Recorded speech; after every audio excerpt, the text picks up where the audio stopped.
welfare, increased technology adoption, and strengthening operational policies, among other key goals. As a government, we remain fully committed to the successful implementation of this plan, recognizing that adequate funding, strategic partnerships, and sustainable investments are crucial in overcoming financial and resource constraints. Together, through collaboration with development partners and the private sector, we will ensure that this vision translates into tangible outcomes for the safety and well-being of every Kenyan. And I see the presence of the private sector here. I saw the CEO of KCB, among others, and this is very encouraging, so that it's not just the development partners we're focusing on, we're also focusing on the strategic partnerships we have with the private sector. Modern equipment is a key cog in our continuous improvement of our policies capacity to combat crime. We therefore need resources to enable us to continue deploying the latest technology to tackle emerging crimes. To enhance the operational capacity of the National Police Service, we have made significant investment in infrastructure and facilities. Just early this month, we commissioned a second batch of the mine-resistant ambush-protected standard duty vehicles as part of our modernization agenda. The completion of the DCI National Forensic Laboratory and the establishment of National Police Leadership also underscores our commitment to realizing the successful implementation of this plan. Additionally, we have prioritized the acquisition of modern surveillance tools, protective gear, and advanced communication systems for establishing the Integrated Communication Command and Control Center. The establishment of the Police Peace Support Training Center further strengthens our readiness to provide security internationally through peace missions. The government remains steadfast in addressing outstanding challenges, ensuring that NPS is fully equipped to meet evolving security demands and serve Kenyans effectively. In line with the National Police Service strategic plan, we are spearheading integration of technology and ICT to enhance efficiency, transparency, and service delivery in policing.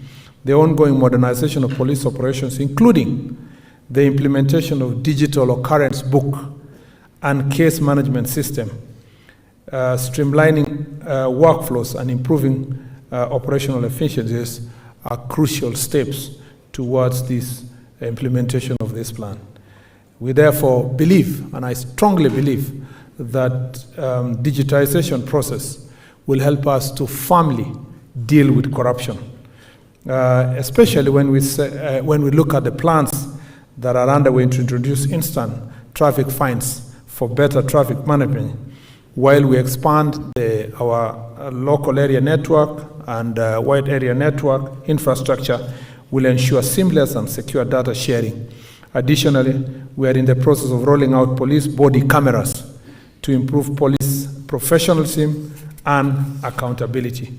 These areas are extremely important for us to make sure that the National Police Service is accountable, and also this instant police service infrastructure, instant traffic service infrastructure is going to help us to also deal with resources raising. I am glad to have served before in the Ministry of Roads and Transport, and one of the things that was missing that time is this partnership between the police, the the transport infrastructure, and I think now, and I have promised the IG that in a week or two, I will convene a roundtable for us now to do an inter-ministerial conversation to roll out the instant fining system. And we will end this issue of many people saying they are being forced to give kitu kidogo on the roads. And I believe that in the process, because there are so many violators of the traffic rules, we shall be in a position also to raise revenue that will help us to implement this strategic plan. So therein lies the money, even though it is seen money, but it's important that it will help us to implement the program that we have. And therefore, I believe that we are on the right path to ensuring that our police service is accountable. I really believe that, let me say this, that in the past, we have depended so much on the personality of the people running the institutions to improve services in those institutions. But little have we invested in the institutions themselves so that there is an institutional culture. If you see what the professor was presenting here, we want to walk towards institutional culture. We want to go to a stage where it is not the person of the minister roaming around the streets and chasing matatus that is being discussed. So that when you become a cabinet secretary, people want to see you running around the roads and getting cheap publicity, quarreling with a driver or quarreling with police officers and, going incognito to a police station and harassing a police officer there and then taking a few pictures. Then you get some publicity, then you are rated that you are the best person, the best minister. That is cheap publicity. What this plan is trying to do is to create a mechanism for us to do things that will not depend on the person who is holding the office at any given time. So that then these issues become part of the institutional culture. There are systems of accountability. There is technology being applied. So that when the IG is not Mr. Kanja, the next IG finds an institution that is running. If that can be achieved in our national police service, we believe that we will have arrived. Because instead of depending on the person of the minister, of the PS, of the whatever. And when I was in Rhodes, I said I was not going to replicate what former CS Minister Michuki did. I said it wasn't right for us to see a cabinet secretary running around these roads, stopping matatus and, berating some individuals and so forth. When that person leaves, then the next person, what will they be doing? We need to focus on institutions. And I think the instant finding system and technology is going to be the answer. And I am very passionate that through this strategic plan, we are going to work together to leave a legacy that will outlast myself and all of us here.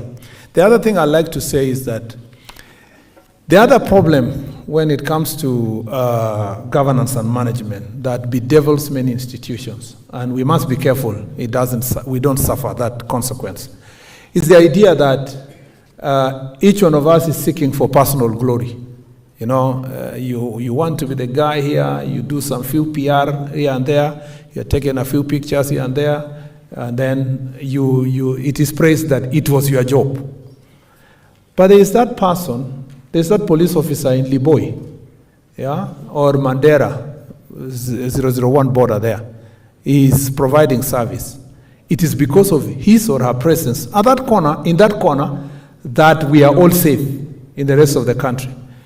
If you think about the chasing for personal glory, if we put that aside and try to see the common good for the country, we will be able to do so many of us here will do a lot of good without caring as to who takes the credit. And I think that also helps us. That should be part of our institutional and mental change and governance change, so that we don't care too much about who takes the credit.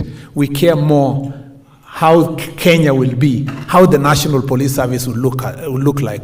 And if that culture can be inculcated, I look at the figure, it was about 10 billion to train. And I'm sure some ignorant person sitting somewhere say, 10 billion, watu wanataka tu kula pesa.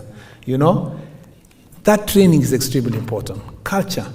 And I wanted to say, IG, that in our next hiring, we should not wait for the training of those who are already in office.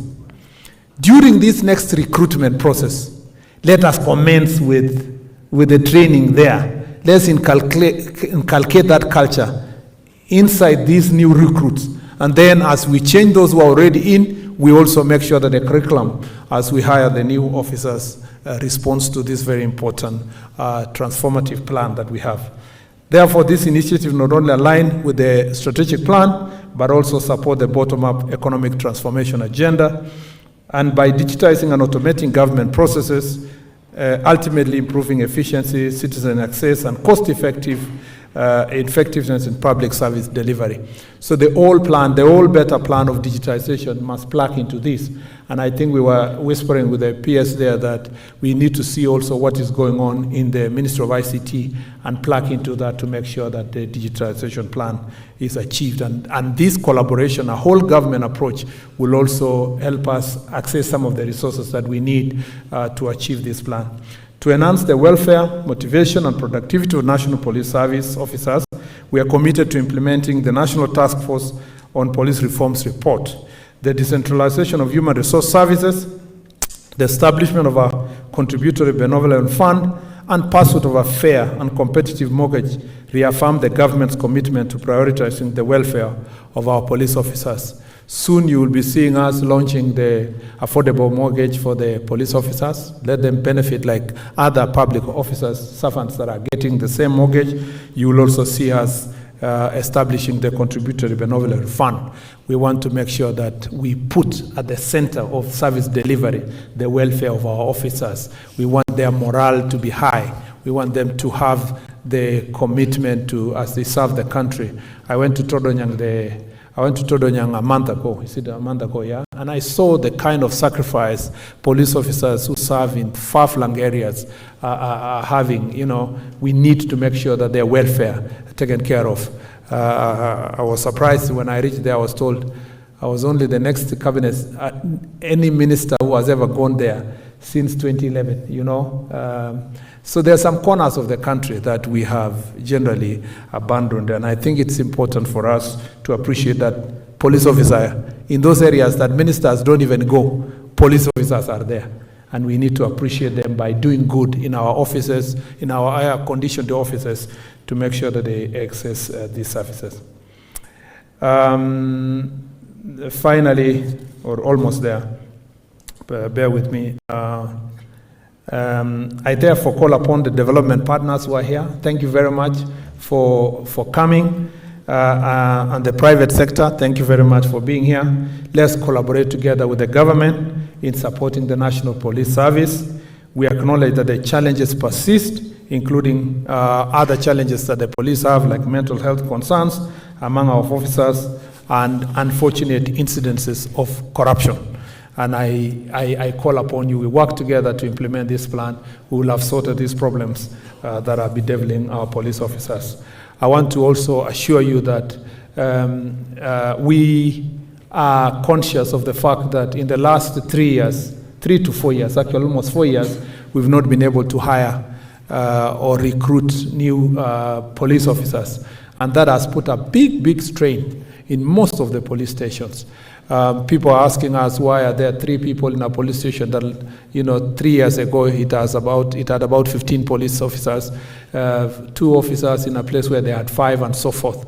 And it is because as time goes, if you don't have a plan for annual recruitment, and I think this is something else we need to think about, what is the number that annually we will be making sure that we hire as we progress. I'm glad to announce that in the next financial year, and in a process that will begin from this financial year, in a month or 2, we shall be going out to recruit another lot of 10,000 police officers to make sure that the police service is resourced to enable us to make sure that we are covering the many challenges that our police officers face across the country. And I know it's very easy for people to sit in their computers and write stories about our police officers. And I see it so often. It is easy for people to write these things. I wish really would carry some of these journalists and the editors and the bloggers to just go and stay in Elwak, not for the whole day, for a half day in Elwak, half day, not the whole day. I wish, and I'm ready. I want to request all the journalists who are writing very nice stories about us in Nairobi, I will give you transport for free, and fly a good number of journalists to Elwak, and I want them to sleep there for a week, just to enjoy and relax. and interact with the local people. For your information, there are police officers there. Yeah, so it is not like you are going to be alone. You will be with police officers and also the NPR. I am giving that challenge, and I'm ready to take some of our very good editors who are in Nairobi to Elwak to stay there for a week. And that offer is effective now, so that you can have a very good time reporting about our country. In any case, it's part of our country. And